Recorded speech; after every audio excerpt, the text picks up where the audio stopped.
Hello, it's Uncle Jim. Just want to talk about some miscellaneous stuff and some testing we're going to be doing in a few days with some other things that are coming.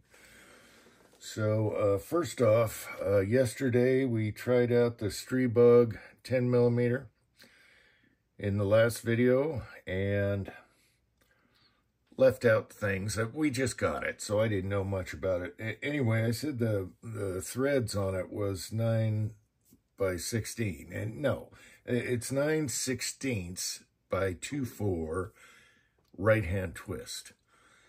And unfortunately, we couldn't find the muzzle brake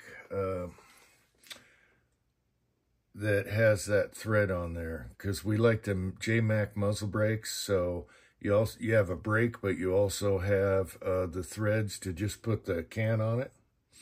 So I'll have to I found a company that does these cheaper than Silencer Co. and Rugged.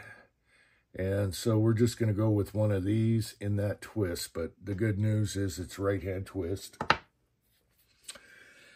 So there's that, and that's a fun one. And we're gonna do a milk jug test with one of Tin Man's hollow points here, and see if that's too much or not. It's an 8-inch barrel, so the 10mm, the feet per second, really goes faster once you get longer in the barrel than a pistol. All right, so as far as that goes, I was looking around for red dot, and luckily I forgot all about it. My son got me one of these for Christmas. Shake Awake, my favorite cheap red dot ever. Push button, so we're going to put that on here. So that was good to have. Didn't realize I had an extra. I was going to pull one off of my Mac 90, but now we're good. Well, let's talk about this. The SB A5 pistol brace. This is their newest model. It's way better than the others. The A3, the A4. This one, it might be a little chunkier, but this one is solid. You know how these kind of spread on you and things like that? This one is much more solid. So if you're looking for a pistol brace, that would be my favorite of this kind now. So my son acquired one of these a while ago, and it looks really nice. And we slapped her on. We swapped it out with an A3 and put the A5 on.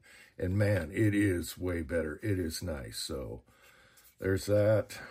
There's the box, sticker. All right. So if you're into that kind of thing, we'll talk about customer service in a minute. All right, so my son acquired a Ithaca 16-gauge shotgun side-by-side, and it was missing the handguard, and we should have that today or tomorrow.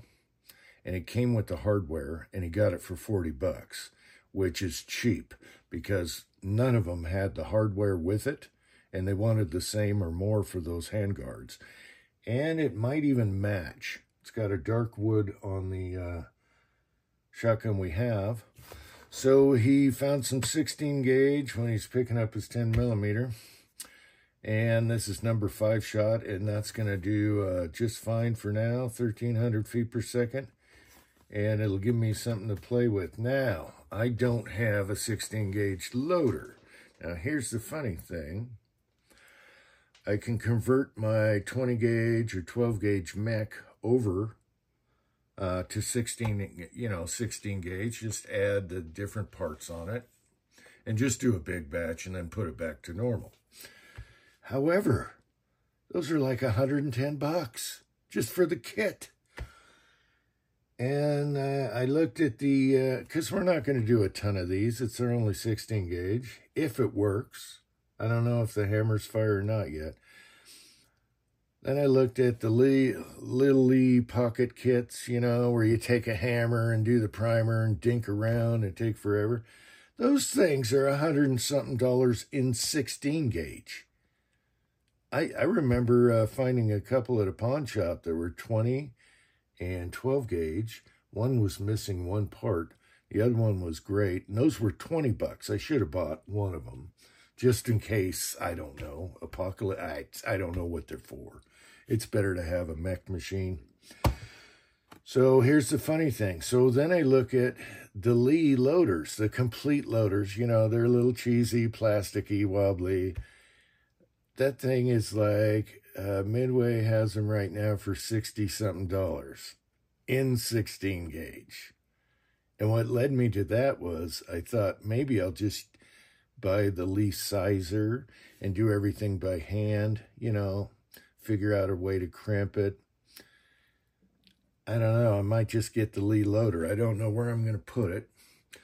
But then we're done, and the funny thing, it's cheaper than the other options.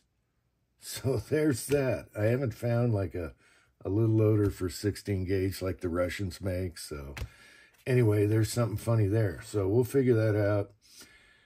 Kind of like to keep everything the same, but in this case, it's a 16 gauge, and it's a great shotgun caliber.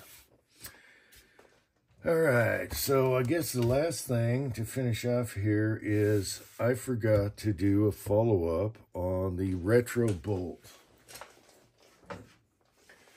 Okay, so the bolt for the retro 9mm. There's a JMac brace suppressor adapter on there. Remember when we were putting this together and my son ordered a bolt.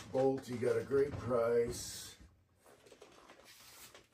And they had the best price, and Brownell sells the same bolt, their bolt, and another company. Anyway, they had the best price, and we were having feeding issues. You know, not every round, but enough to where, no, it's got to work 100%.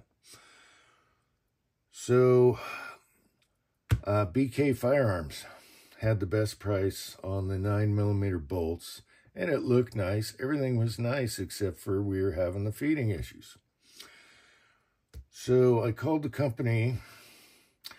They picked up the phone in 2 rings, and he says, yeah, just send it in. We'll send it back to the manufacturer. So this manufacturer makes them for all those 3 companies, including Brownells. And we'll send you another one. And they sent me a tag, so it didn't cost me anything for shipping. That, you know, we just printed out a thing and had it back. It took a little while because I guess they had to receive it, of course, before they could ship it. So, I don't know, within 10 days we had a new bolt.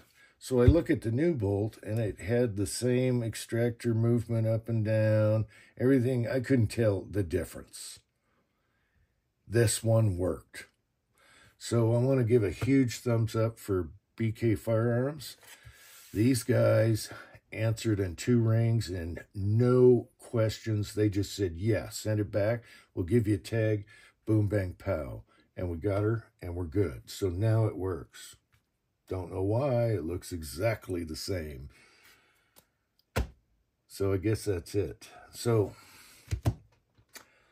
oh, there's one more thing. I have speaking of 10mm, wow, this is, no, it's a 300 blackout. I have a 300 blackout contender barrel coming. Midway had them on sale and free shipping. And it comes with the scope mount. It's stainless steel. This is a 10-inch, so I'm going to have to do something about the stock. Let me grab it.